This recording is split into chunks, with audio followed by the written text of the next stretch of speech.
राधे राधे कुंज बिहारी श्री हरिदास। ओम नमो भगवते वासुदेवाय नमो नमः। देवोत्थानी एकादशी, कार्तिक शुक्ल पक्ष। ब्रह्मा जी बोले कि हे मुनि श्रेष्ठ, अब आप पापों को नष्ट करने वाली तथा पुण्य और मुक्ति को देने वाली प्रबोधनी एकादशी का महत्व सुनाइए। भागीरथी, गंगा तथा तीर्थ नदी, समुद्र आदि तभी तक फल देते हैं जब तक प्रबोधनी एकादशी नहीं आती। कार्तिक मास के शुक्ल पक्ष की प्रबोधनी एकादशी के व्रत का फल 1 सहस्त्र अश्वमेध तथा 100 राजस्व यज्ञ के फल के बराबर होता है। नारद जी ने पूछा कि हे पिताजी, संध्या को भोजन करने से, रात्रि में भोजन करने तथा पूरे दिन उपवास करने से क्या क्या फल मिलता है, उसे आप समझाइए। ब्रह्मा जी बोले कि हे नारद, संध्या को भोजन करने से 1 जन्म का, रात्रि में भोजन करने से 2 जन्म के तथा पूरे दिन उपवास करने से 7 जन्म के समस्त पाप नष्ट हो जाते हैं। प्रबोधनी एकादशी के व्रत के प्रभाव से सुमेरु पर्वत के समान कठिन पाप क्षण मात्र में ही नष्ट हो जाते हैं। अनेकों पूर्व जन्म के लिए हुए बुरे कर्मों को यह प्रबोधनी एकादशी का व्रत अक्षण भर में नष्ट कर देता है। जो मनुष्य अपने स्वभाव अनुसार इस प्रबोधनी एकादशी का विधि पूर्वक व्रत करते हैं, उन्हें पूर्ण फल प्राप्त होता है। हे मुनीश्वर, जो मनुष्य श्रद्धापूर्वक थोड़ा भी पुण्य करते हैं, उनका वह पुण्य पर्वत के समान अटल हो जाता है। जो मनुष्य हृदय के अंदर ही ऐसा ध्यान करते हैं कि प्रबोधनी एकादशी का व्रत करूँगा, उनके 100 जन्म के समस्त पाप नष्ट हो जाते हैं। जो मनुष्य प्रबोधनी एकादशी के दिन रात्रि को जागरण करते हैं, उनकी बीती हुई तथा आने वाली 10,000 पीढ़ियाँ विष्णुलोक में जाकर वास करती है और नरक में अनेक दुखों को भोगते हुए पितृ विष्णुलोक में जाकर सुख भोगते हैं। ब्रह्मा हत्या आदि के महान पाप भी प्रबोधनी एकादशी का व्रत करने से धुल जाते हैं। एकादशी के दिन रात्रि को जागरण करने का फल अश्वमेध आदि यज्ञों के फल से अधिक होता है।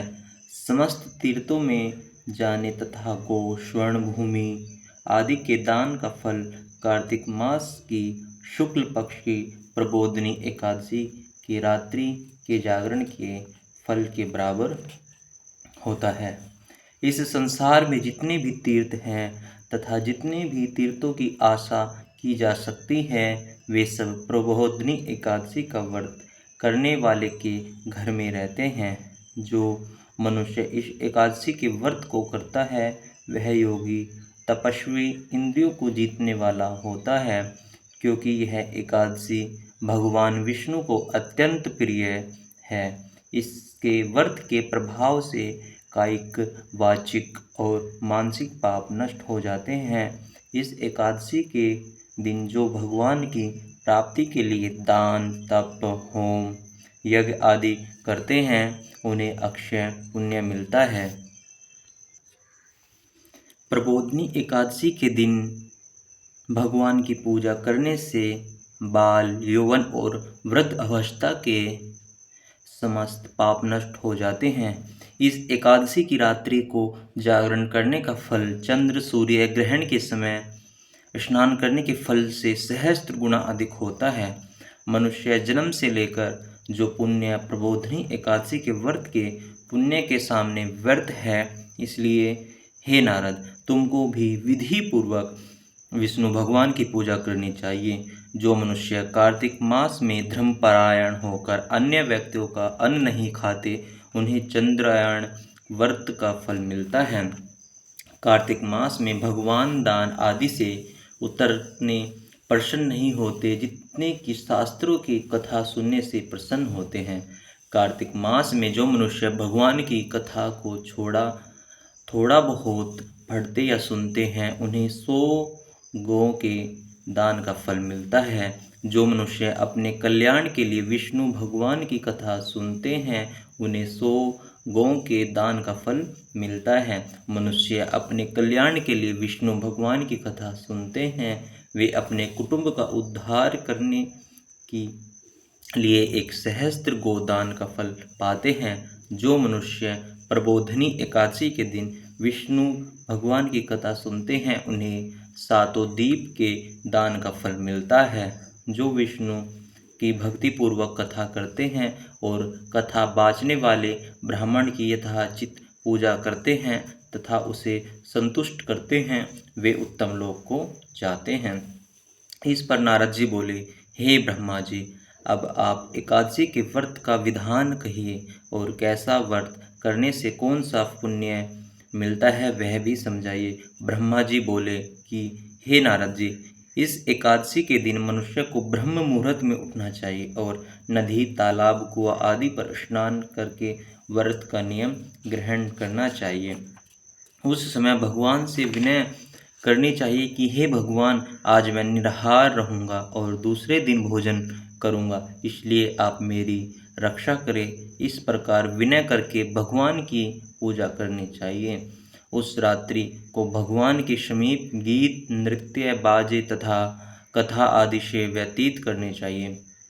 प्रबोधनी एकादशी के दिन कर्पणता को त्याग कर बहुत से पुष्प, फल, अगरबत्ती, धूप आदि से भगवान की आराधना करनी चाहिए। शंख के जल से भगवान को अर्घ्य देना चाहिए। इसका समस्त तीर्थदान आदि से करोड़ों गुना फल अधिक होता है। जो मनुष्य पुष्प से भगवान की पूजा करते हैं उनके सामने इंद्र भी हाथ जोड़कर खड़ा होता है। कार्तिक मास में जो बिल्व पत्र से भगवान की पूजा करते हैं उन्हें अंत में मुक्ति मिलती है। कार्तिक मास में जो मनुष्य तुलसी जी से भगवान की पूजा करते हैं उसे 10,000 जन्म के समस्त पाप नष्ट हो जाते हैं। जो मनुष्य इस मास में श्री तुलसी जी के दर्शन करते हैं या छूते हैं या धन्य करते हैं या रोपण अथवा सेवा करते हैं, वे 1000 कोटि युग तक भगवान के घर में रहते हैं। समस्त मनोकामनाओं को पूरा करने वाले भगवान कदम्ब पुष्प को देखकर अत्यंत प्रसन्न होते हैं। यदि उनकी कदम्ब के पुष्प से पूजा की जाए तो यमराज के दुखों को नहीं पाते। जो गुलाब के पुष्प से भगवान की पूजा करते हैं उन्हें मुक्ति मिलती है। जो मनुष्य बकुल और अशोक के पुष्पों से भगवान की पूजा करते हैं वे अत्यंत काल तक शोक से रहित रहते हैं। जो मनुष्य विष्णु भगवान की सफ़ेद और लाल कनेर के फूलों से पूजा करते हैं उन पर भगवान अत्यंत प्रसन्न रहते हैं। जो मनुष्य विष्णु भगवान की दूर्वा दल से पूजा करते हैं वे पूजा के फल से 100 गुना अधिक फल पाते हैं। जो भगवान की समीप पत्र से पूजा करते हैं वे भयानक यमराज के मार्ग को सफलता से पार कर जाते हैं। जो मनुष्य चंपक पुष्प से भगवान की पूजा करते हैं वे आवागमन के चक्र से छूट जाते हैं। जो मनुष्य स्वर्ण का बना हुआ केतकी पुष्प भगवान पर चढ़ाते हैं उनके करोड़ों जन्म के पाप नष्ट हो जाते हैं। जो मनुष्य भगवान की पीली और रक्त वर्ण कमल के सुगंधित पुष्पों से पूजा करते हैं उन्हें श्वेत दीप में स्थान मिलता है।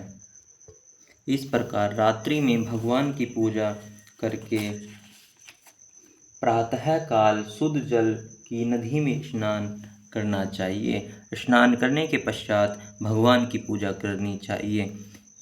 इसके बाद इस व्रत की समाप्ति पर ब्राह्मणों को भोजन कराना चाहिए और दक्षिणा देकर मीठे वाक्यों द्वारा सभा करनी चाहिए। इसके उपरांत भोजन, गो आदि दक्षिणा से गुरु की पूजा करनी चाहिए और ब्राह्मणों को बहुत सी दक्षिणा देकर इस नियम को छोड़ना चाहिए। ब्राह्मणों को यथाशक्ति दक्षिणा देनी चाहिए। जिस ब्राह्मण को रात्रि में भोजन करवावे उसे स्वर्ण सहित बेल दान करना चाहिए। जो मनुष्य यात्रा स्नान करते हैं उन्हें दही और शहद दान करना चाहिए।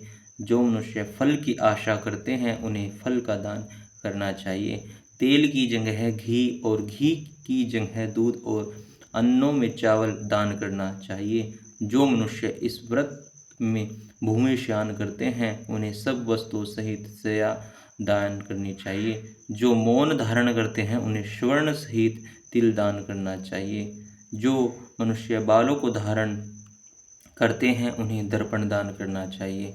जो मनुष्य कार्तिक माह में उपनहा धारण नहीं करते उन्हें उपनहा दान करना चाहिए। जो इस मास में नमक त्यागते हैं उन्हें शक्कर दान करनी चाहिए। जो मनुष्य नित्य प्रति देव मंदिरों में दीप जलाते हैं उन्हें स्वर्ण या तांबे के दीपक को घी तथा बत्ती सहित दान करना चाहिए। जो मनुष्य चतुर्मास्य व्रत में किसी वस्तु को त्याग देते हैं उन्हें उस दिन से पुनः ग्रहण करना चाहिए। जो मनुष्य प्रबोधिनी एकादशी के दिन विधि पूर्वक व्रत करते हैं उन्हें अत्यंत सुख मिलता है और अंत में वे स्वर्ग को जाते हैं। जो मनुष्य चतुर्मास्य व्रत को बिना किसी विघ्न के पूरा कर देते हैं उन्हें फिर दोबारा जन्म नहीं मिलता। जिन मनुष्यों का व्रत खंडित हो जाता है वह नरक को जाते हैं। जो मनुष्य इस एकादशी के महात्म्य को सुनता व पढ़ता है उन्हें अनेक गोदान का फल मिलता है। बोले एकादशी माता की जय। बोले विष्णु भगवान जी महाराज की जय। कथासार। स्वाध्याय, तपस्या व त्याग की दृष्टि से चतुर्मास का नियम बेहद महत्वपूर्ण है। भगवान श्री विष्णु की भक्ति में लीन होने के लिए यह समय अत्यंत उत्तम होता है। गृहस्थ में बंधा व्यक्ति भी चतुर्मास्य में भगवान विष्णु की भक्ति का पूरा लाभ उठा सकता है। बोले विष्णु भगवान जी महाराज की जय। बोले एकादशी माता की जय। एकादशी कथा संपूर्ण। ओम विष्णवे नमः। ओम विष्णवे नमः। ओम विष्णवे नमः।